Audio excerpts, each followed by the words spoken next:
Guys, it's been like 4 to 5 days since I made a vid, bro. I'm sorry, no excuses, but my only quote-unquote excuse is I've been sick, bro. My throat finally feels regular. I could swallow, it don't hurt no more. My body don't feel as achy. I'm just congested now. Hold on. My body just... Hold on, I'm about to... Say bless you. But see, look, man, I'm still a little, you know what I mean? But it's okay, though. Thtman.x is in full effect. I don't got the flu. It's a common cold, but like... You know what I mean? I know you hear the fan. But today, man, we ain't going to speak too much, bro. Today, we're reacting to the unsolved murder in room 1046. I guarantee throughout these 35 minutes and 32 seconds of this video, I will discover it. We're going to discover this murder mystery. Like, comment, subscribe, do that good stuff. Let's see if we could discover this unmurdered mystery. I ain't eat breakfast. All I had was a banana. And chips. And a honey bun. Matter of fact, before we even start, I'm going to get some water. I'm about to get my water.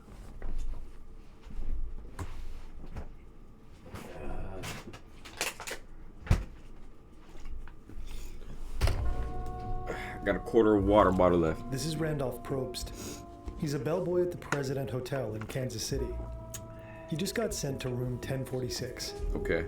1930s, 1935. Told him that the phone is off the hook. Again. It's the second time he's been sent to the room that day. At 7 a.m., he knocked on the same door for the same reason. From inside the room, a deep voice told him to come in. But when he tried to open the door, it was locked. Assuming the guest was drunk, Probst shouted through the door to put the phone back on the hook and left. But the phone remained off the hook. Wow. So at 8:30 a.m., another bellboy, Harold Pike, was sent up to the room. When Pike knocked and tried to enter, he noticed something strange. The door handle turned freely, meaning it was locked from the outside. If it had been locked from the inside, the handle wouldn't have turned at all. So Pike used his passkey to enter the dim room. There, he found a naked man lying on the bed, breathing heavily. Alright, now look. Off rip. Now when you hear naked man, you know what I'm thinking? Girl. He got killed by a girl. He probably got killed by somebody that was selling a, you know what I mean? He went out sad, probably got robbed, probably took a couple things, probably got him off the jiggers or whatever. They probably called them jaboogies back in the day. That was probably the name for perks back in the day, jaboogies.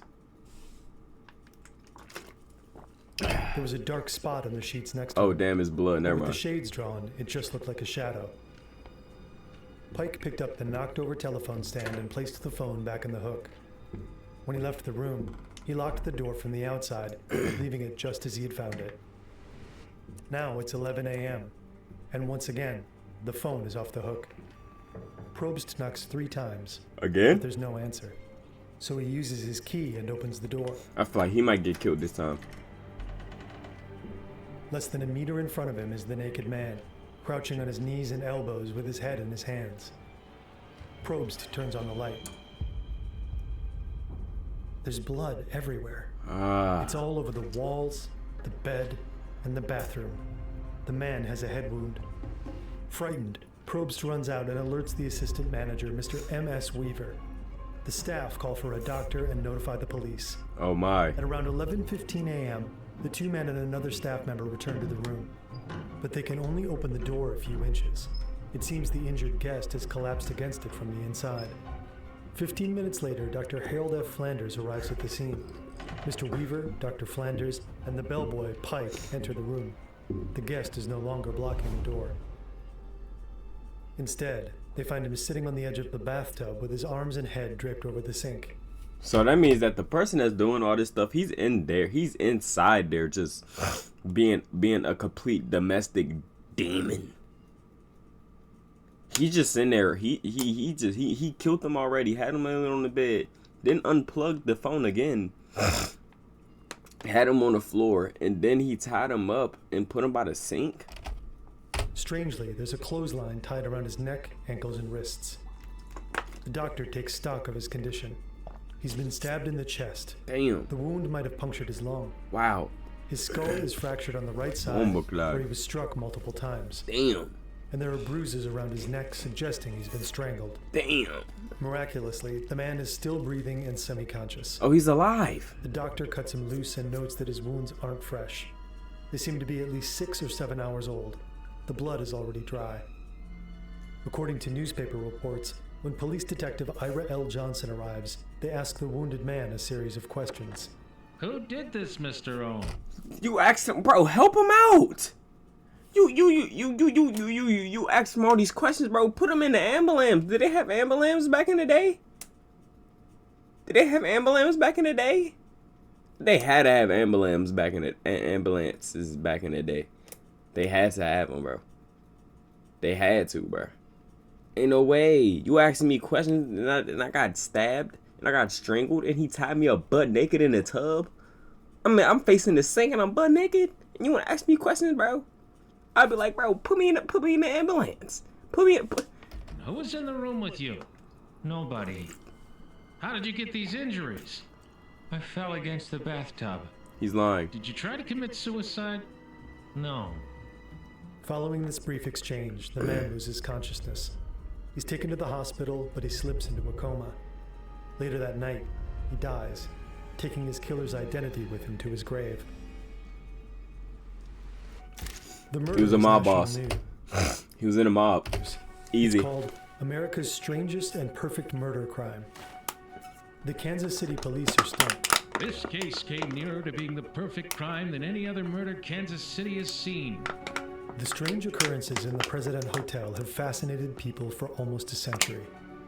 A few years ago, the case files were made public for the first time. Some 500 documents contain detailed witness accounts, anonymous phone calls, letters from a dead man, and a mysterious object found in an attic decades later. This is the unsolved murder in room 1046. I can solve it. Detective X is in full effect. I'm gonna solve it. Give me enough evidence, give me enough details, I'm gonna solve This it. video is largely based in the official case files of the Kansas City Police. Some details are based on research conducted by Dr. John Arthur Horner of the Kansas City Public Library, the first to gain access to these files. We also reference the 1943 article Mystery Murder, Room 1046 by the Newcastle Sun. Further sources can be found in the description. Oh, and yes, we fully We do not He could care. be anywhere from his early 20s. Asked to escort a new guest to his room. It's afternoon, and bellboy Randolph Probst is asked to escort 2 a new days guest before to the his murder, room. okay. The guest is Roland T. So this, Owen. so it just became 1935. This is early in the year, January 2nd. He looks young, but his age is hard to guess. He could be anywhere from his early 20s to his mid-30s. He's well dressed in a black overcoat with a heavyset build and brown hair. He also has cauliflower ear, giving him the look of a boxer Like a or fighter. wrestler. They take the elevator all the way to the 10th floor. While checking in, the young man had made a very specific request. He asked for a room several floors up with a window that didn't face the street. They had elevators back in the He's day? assigned to room 1046. In the elevator, Owen tells Probst that he stayed at the nearby Mulebach Hotel the night before. When they enter the room, Probst turns on the light. He observes Owen taking a brush, comb, and toothpaste out of his overcoat pocket and putting them above the bathroom sink. Strangely, they're the only items he checked in with. As they leave the room, Probst turns off the light, locks the door from the outside, and gives the key to Owen. They ride the elevator down to the lobby together, and Owen leaves the building. Around 40 minutes later, cleaning lady Mary Soptic knocks on the door of room 1046. To her surprise, Owen opens it. She had expected a female guest, so she excuses herself, telling Owen she'll call again later, but he doesn't seem to mind. Entering the room, Soptic notices the blinds are drawn tight. The only light comes from a dim desk lamp. Seeing the expression on Owen's face, she notes that he seems Worried about something, or afraid. As she starts to clean, he puts on his overcoat, goes to the bathroom to comb his hair, and leaves the room. On his way out, he instructs Soptic not to lock the door, as he's expecting a friend in a few minutes. But by the time she leaves, no one else has arrived. And pass. Bringing room 1046 to life took quite a lot out of our producer until you Bro, just get onto the video, bro. Go to mantasleep.com and use the code We get it, bro. for 10% off. We get it, bro. I'm trying to discover this mystery, bro. Soptic returns to the room to deliver some fresh towels. The door is unlocked. Owen is lying across the bed in the dark. Walking in, she notices a note on the desk. What that note say? I will be back in 15 minutes. Wait. Soptic comes back to clean again the next morning. She unlocks the door and finds Owen inside, sitting alone in the dark. Then a realization hits her. I realized then, after I had unlocked this door, that the man had been locked in the room from the outside. If he had locked it from the inside, So I mean that he couldn't leave, right? her key wouldn't have turned in the lock. While she's making the bed, the phone rings. Owen picks up the receiver and says, No, Don, I don't want to eat. I'm not hungry. I just had breakfast. before hanging up, Was he repeats gay? that he isn't hungry. After the call, he asks Soptic about her job and whether she's in charge of the whole floor. He mentions that he recently changed hotels. At around 4 o'clock that afternoon, she returns to deliver fresh towels. But this time, Owen isn't alone. As Soptic approaches the door, she hears 2 men talking in low tones. She knocks on the door. Who is it? It's the maid. I want to leave some fresh towels. No, we don't need any. We've got enough. Strange, she thinks. She didn't leave any towels in the room that morning. And the only reason the other man might lie is to keep her out of the room. Robert Lane is driving down 13th Street past Lydia Avenue when he notices a man running down the street toward him. Very weird. Oh, now I'm thinking that at first in the beginning, I would have thought he got set up by a girl. But now I'm thinking he might be on the homosexual side. Because it seems like he's getting dominated by a male. So he might be a little homo. And he probably, I don't know, man. This is kind of, I don't know. I'm lost. It's a cold January night, but he's only wearing shoes, trousers, and an undershirt. Waving and shouting, the stranger asks Lane to stop. But when he approaches the car, he realizes his mistake. I'm sorry, I thought you were a taxi. Still, he asks for a ride. Will you take me to where I can get a cab? Lane agrees, and as the man hops into the back seat, he gets a closer look at him. There's a deep scratch on his left arm, and he's cupping his hands together, as if to catch blood dripping from a more serious wound. Oh my. You look as if you've been in it bad. The man responds with a grumbled threat to his attacker. I'll kill that tomorrow. The statement Damn, sticks what in happened? Lane's mind. When they reach the intersection at 12th and Troost, the young man thanks him and jumps out of the car. He runs to a parked taxi, opens the door, and honks the horn, summoning the driver from a nearby restaurant. What the hell? Back in the day, they just left their doors open. There weren't no car thieves back in the day. There weren't no Kia boys back in the day. What was the name of the vehicles back in the 1930s? Mobiles? That's what they call now. Motor vehicles? Ain't that what they call? That's what they call now. So I just thought about it. How did they get the name car? What does car stand for? Contraction about reverence? That ain't got nothing to do with a motor vehicle. Elevator operator and bellboy Charles Blocker is clocking in for his night shift. Shortly after, a woman enters the elevator and asks to be taken to the 10th floor. Y'all don't think I'm weird, bro. I just ain't Blocker breakfast. recognizes I ain't her as breakfast a and I'm sick. commercial woman who often frequents the hotel I ain't with breakfast and different I'm men. sick, bro. I get the excuse. She's about 5'6", 135 pounds, with black hair. Oh, that's a little man. Blocker recognizes her as a commercial woman who often frequents the hotel with different men. She's about 5'6", 135 pounds, with black hair, and she's wearing a black Hudson Seal coat with a light strip. Oh, the of girl fur on is the okay. collar. Never mind. She asks about room 1026, telling Blocker that she's looking for a client, a man who is usually very prompt in his appointments. Okay, so that's what I was thinking. Hold on, I'm back on track. I'm back on track. I'm back. Now I'm back on track. You see what I'm saying? I know it, bro. See, look, Detective X, bro. Detective X, bro. Need to be in a Hall of Fame for this. So look, even if she ain't do nothing, bro, a girl was involved. He was butt naked. Unless he was homo. But come on, bro.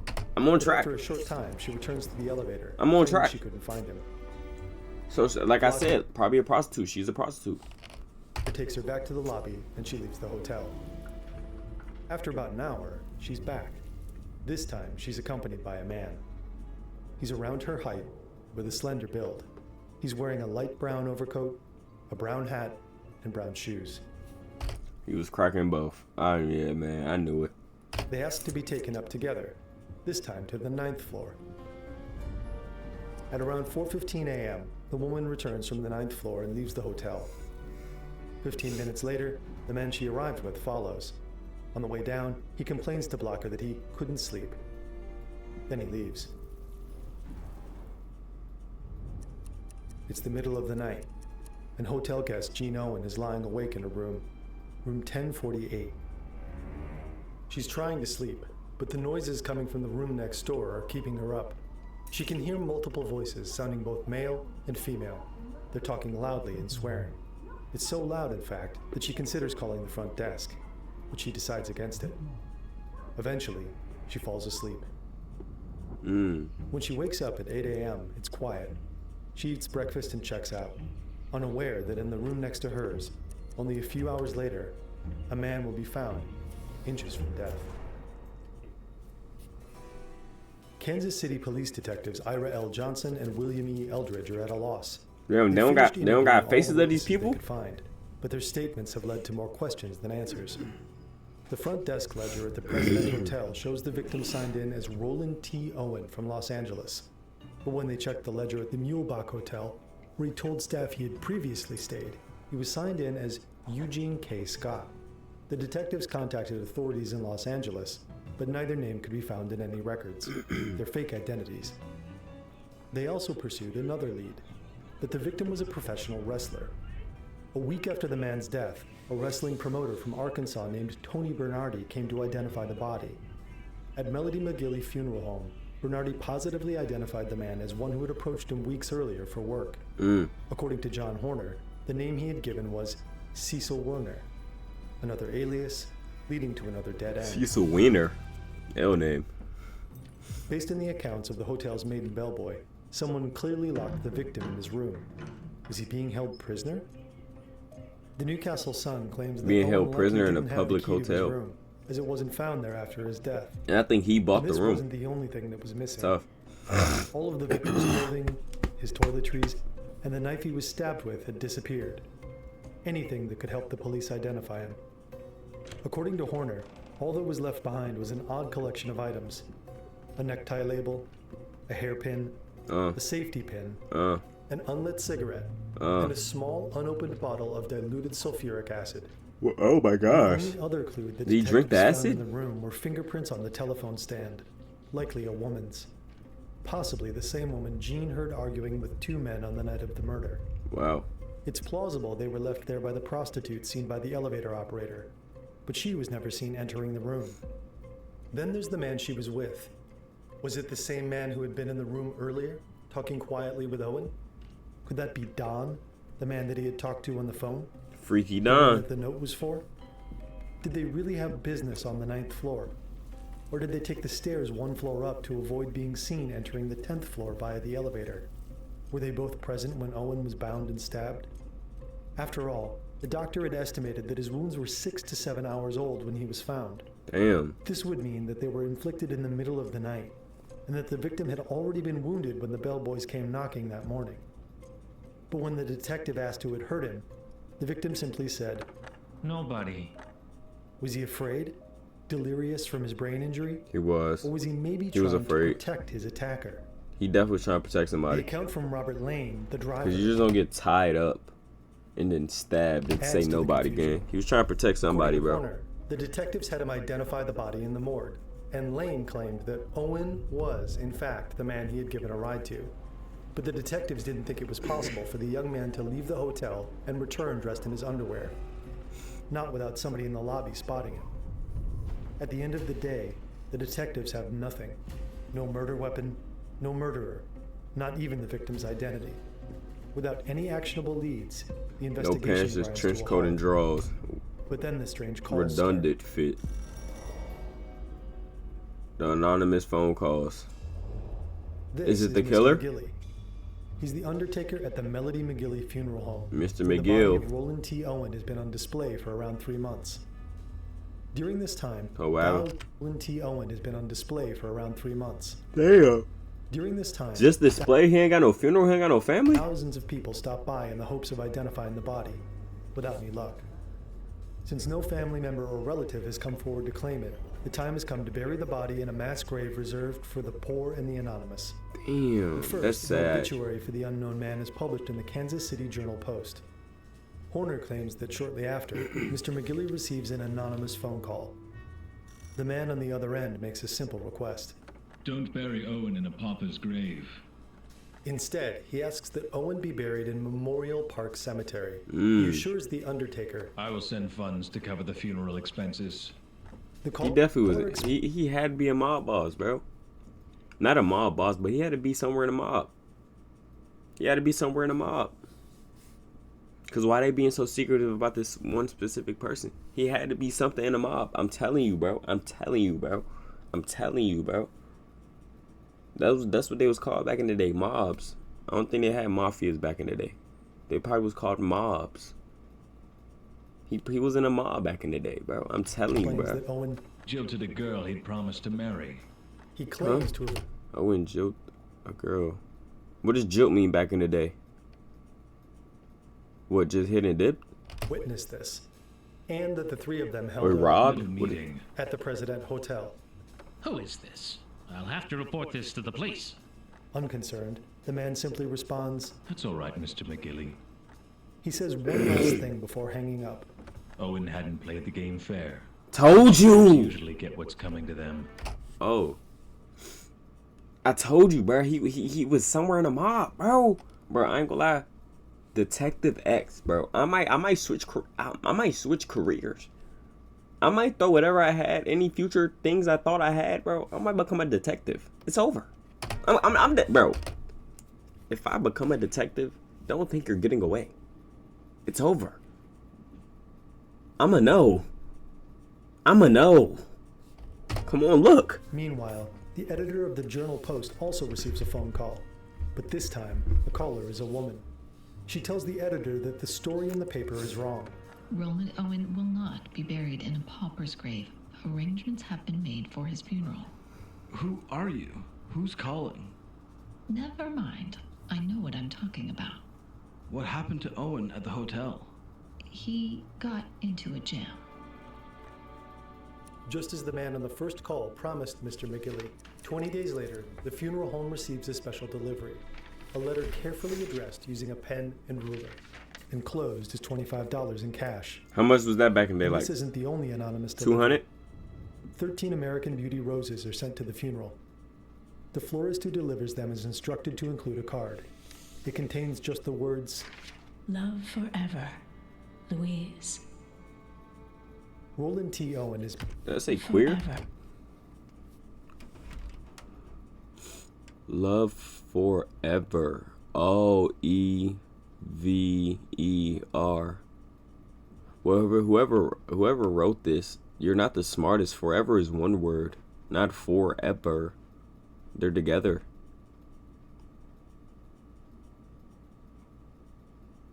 It's okay. They probably didn't have good educational systems back in the day. Roland T. Owens Wasn't Albert buried in Einstein alive Memorial at this Park time? Cemetery instead of in a Was pulpit. Albert Einstein really the smartest man? Like, what did he do to become the smartest man? I need to look up Albert Einstein. What did he do to become the smartest man ever, though? I never really looked that up.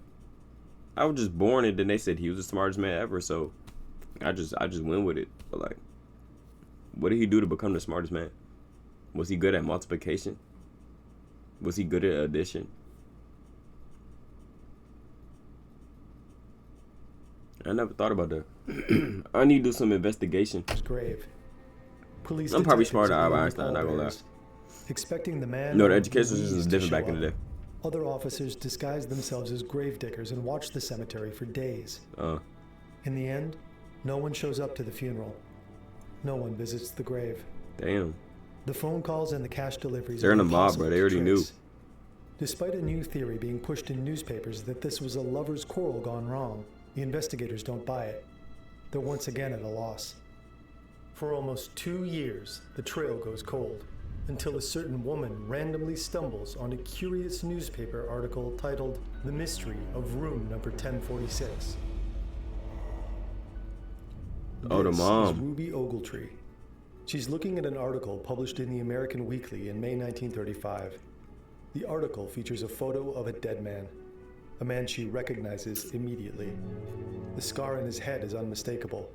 She remembers him getting it from a grease burn as a child.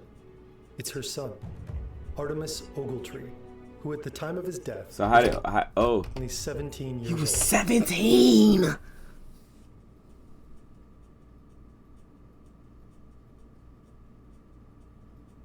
Artemis Ogletree.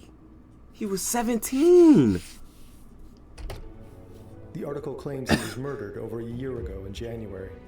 And the mom The didn't question know? is, if her son is really dead, then who's been writing to her all this time? In April of 1934, Artemis left his hometown of Birmingham, Alabama to hitchhike across the country with a friend named Joe Simpson. In late January 1935, Ruby receives a letter from her son. It's been a few weeks since he last wrote. His previous letters were always simple, telling her about his latest job prospects, his next destination, and the friends he was traveling with. I think that fellow I told you about was going to open a business and give me half interest in it has definitely made up his mind to open in the spring. That's crazy, bro. Like, this was their form of texting back in the day. Damn, bro. Imagine how flirting went back in the day with somebody. It's like somebody you was talking to back in the like out of town. You could imagine sending the wrong message to the wrong person. Imagine the mailman loses your mail. Somebody probably went crazy on a love letter and they never got it. You know what I mean? Imagine it just takes like 2 weeks just to get a text back. That's a long time. Y'all think y'all could flirt back in the day? He's about the best friend I have. I couldn't date a He has girl big that I couldn't have a Cadillac. long distance relationship We're back in going the to day. Excelsior Springs next week in it. Artemis always wrote by hand. His writing was straightforward, with little exaggeration and few flourishes. But this letter is different. Ruby notices that it was written using a typewriter. As far as she knows, her son never learned how to type, but the letter says otherwise. I still practice on the typewriter when I get a chance. The big typewriter companies have branches in all large towns where you can practice all you want to. It's plausible that he could have learned, but it does strike her as suspicious. Reading the letter further, she finds out about his grand plans to head to New York, inspired by a conversation with a sailor. I was talking to a fellow the other day. He just got back from Europe. Worked his way across and back on a big freighter. He And implies you wanna know why the dude went on a typewriter? It's because he couldn't mimic his handwriting. Come on, man. that he I'm wants too to smart. travel the world and head for Europe. But first he has to make it to New York. Conveniently, he gets a chance to do just that. A man wants me to drive him and his family to New York. The letter ends with a strange handwritten postscript. P.S. Don't worry about Artemis. Sorry to learn he's not coming home. Lem. Ruby receives the next letter several weeks later, this time from New York. Apparently, Artemis had driven the man, who he now identifies as Mr. Jordan, to the city. Jordan then helped him get a job, but it didn't work out. What stands out most to her is the letter's outlandish detail and unusual slang. I got poisoned on something I ate at some dump. I was laid up for a few days, and my stomach pained me a lot, but I finally got over that. Then I caught the flu and had to go to bed for almost 9 weeks. And I guess I was pretty sick. This is inconsistent. Elsewhere, he claims to have only been in New York for 6 weeks. After making excuses for not writing sooner, Artemis expands on his plans to work on a freighter. I think that I'll be leaving here in a few days to go on across the big pond. I understand it takes almost a month to get across, and maybe a few more weeks to unload the ship at different ports. Okay. He includes the address The of a big post pond, I office guess in he was Paris, referring to telling the his mother to ocean. send her letters to him there. I sure want to see Probably Paris, referring to the ocean. so I'll be heading that way all the time. But shortly after, Ruby receives another letter from New York. Well, I joined the freighter for the trip across, and they have put me to work already. Confirming his departure, he clarifies one last detail. I decided not to send my heavy coat home. In the previous letter, he had written that he might send his winter clothes home to her. It's a curious detail. A coat also disappeared from the scene of the crime. The signature in this final letter is once again typewritten. Artemis. Ruby Ogletree doesn't hear from her son for another 4 months. Then, one day in August, she receives a phone call from a man with a familiar name, Mr. Godfrey Jordan. Ruby has a 45-minute phone call with her son's mysterious benefactor. Jordan tells her that he's just left Artemis in Cairo, Egypt, where they had met while Jordan was traveling through the Holy Land. He's lying. Another inconsistency. Mr. Jordan supposedly met Artemis in New York. Now he's claiming they met somewhere halfway around the world. According to him, the two formed a life-and-death bond when Artemis saved him from a band of thugs.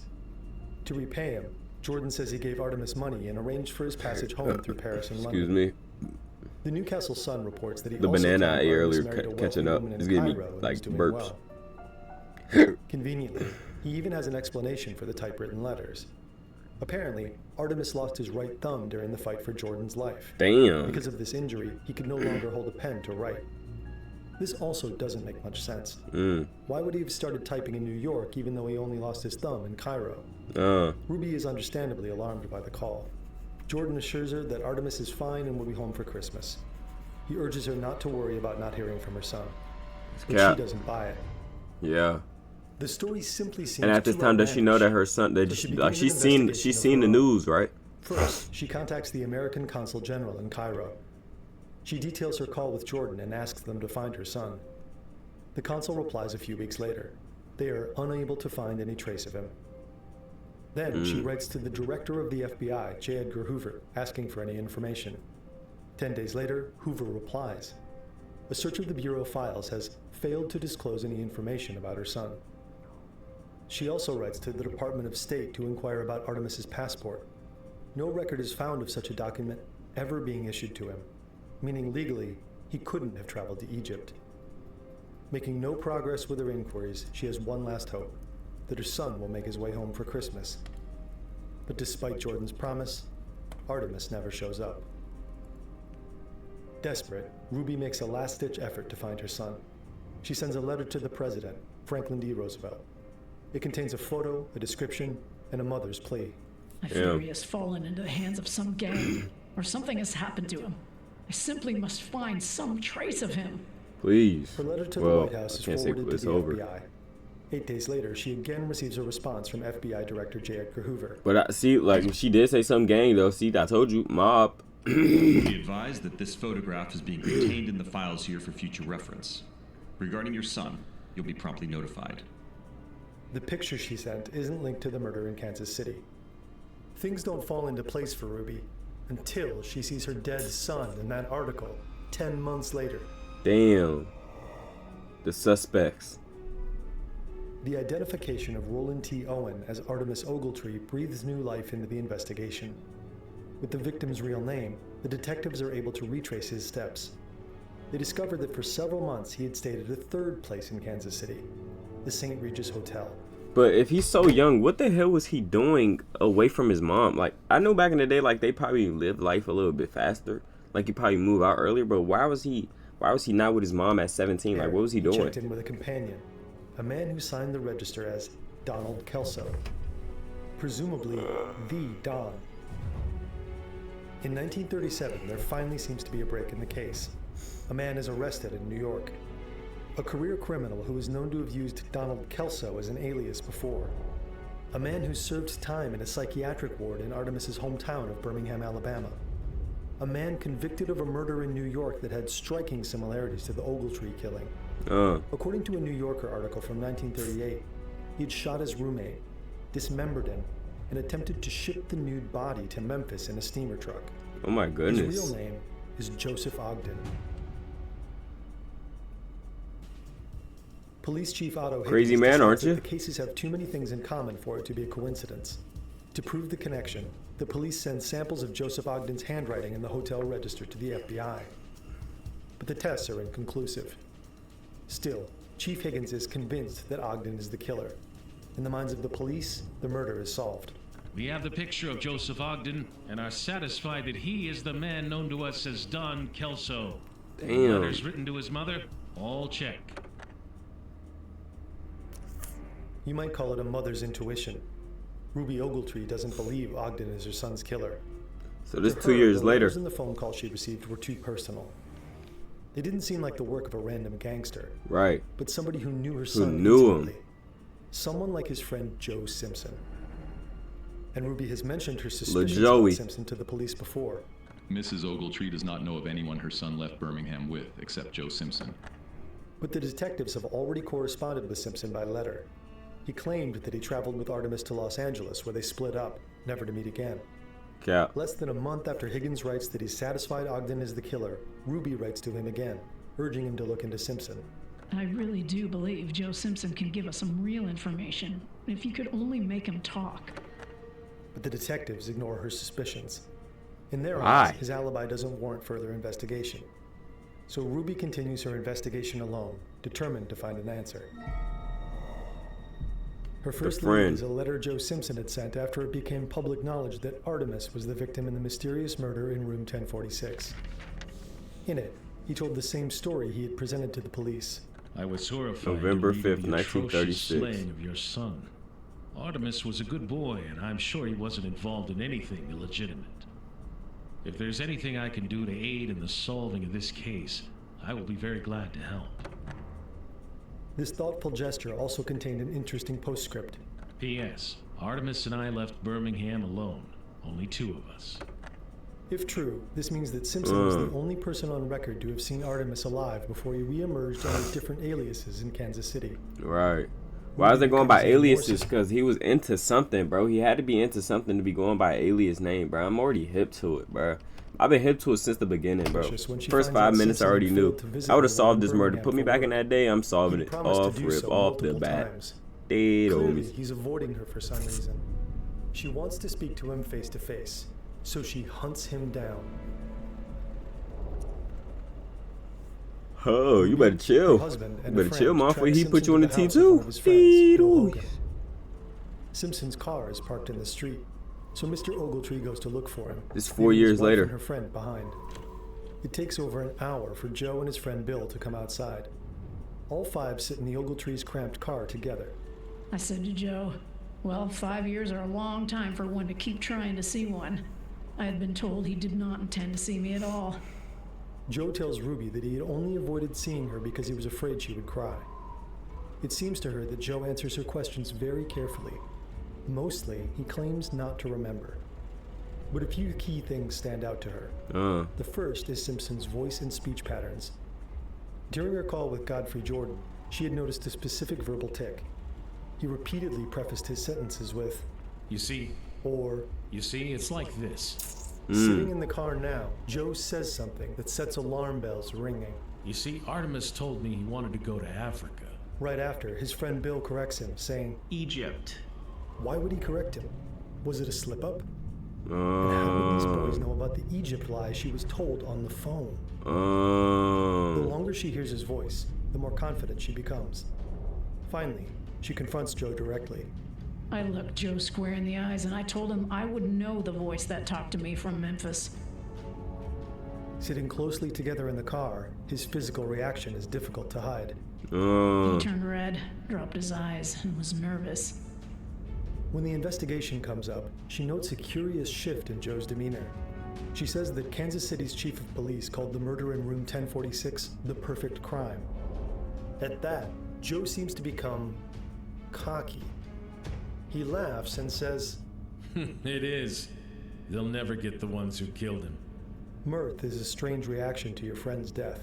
Right. Ruby then mentions that her son was found nude, without any of his clothes or even his shoes. Once again, Joe just laughs and says, They were mine. He goes on to explain that he and Artemis had gotten kicked out of a hotel and slept in a park together. There, Artemis's shoes were stolen off his feet. The claim raises questions about the story that they had parted ways in LA, because Ruby remembers a crucial detail. Artemis had wired her about buying a new pair, and the wire had been sent from Kansas City, Missouri. If Joe remembers Artemis needing new shoes, it's likely the boys were together in Kansas City. Right. Then Joe implies that he couldn't have been with Artemis because he was in high school during that time in 1935. But Ruby sees in the school's records that Joe was expelled for poor attendance on January 2, and that's probably when he died. 1935.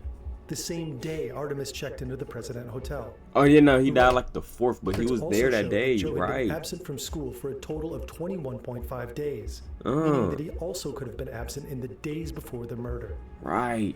Finally, Joe claims to have stayed in touch with Artemis after they split up. He promises Ruby he'll send her a letter he received from Artemis. A letter he claims was badly typed. Ruby knows all the letters Artemis would have sent while he was with Joe were handwritten. The letters she'd received from the imposter after her son's death weren't public knowledge. Why does Joe claim that Artemis used a typewriter? Did he receive a letter from the same imposter? Or is he himself the imposter? Right. In talking with the boy, Joe Simpson, I was reasonably convinced that he is the person that talked to me 7 months after my son was killed. Ruby never receives a letter from Joe after their meeting. When he fails to deliver on his promise, she writes up their entire conversation in detail and reports it to the Kansas City Police Department. But Joe is never prosecuted for the murder of her son. The mom More knew. than a decade passes. The murder in room 1046 is still unsolved. Then, in 1950, the FBI analyzes the handwriting samples from Joseph Ogden and Don Kelso again. This time, they come to a definitive conclusion. The handwriting doesn't match. Ogden was most likely not the killer. Donald Kelso is never identified. The case goes cold once again, until a final mysterious phone call is made, over 50 years later. 2003? Dr. John Horner is a researcher and librarian at the Kansas City Public Library. He claims that one day he receives an anonymous phone call from out of state. The caller recounts clearing out the possessions of an elderly person who had recently died. Among the things they found was a box. Inside was a collection of newspaper clippings about the murder of Roland T. Owen. But there's more. The box also contained something mentioned in the newspaper stories. Horner asks what the item is, but the caller refuses to identify it. Without giving their name, the caller hangs up and disappears. Gang. Bro, he died, bro. Just snitch, bro. Damn. Bro, I think it was Joe. Who y'all think it was, bro? I'm saying it was Joe. Joe snaked out his mans, bro. Joe snaked out his mans, bro. He had to, bro. He died 50 years later. He was probably 70, 80. It was Joe.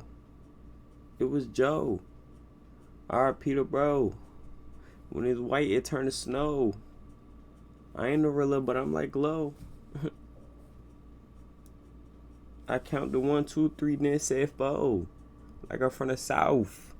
You keep on talking, get my name about your mouth. I only got 284 subscribers. I ain't got no clout. They started hating on me. I don't even know what it's about. I told them, scream, you better not shout.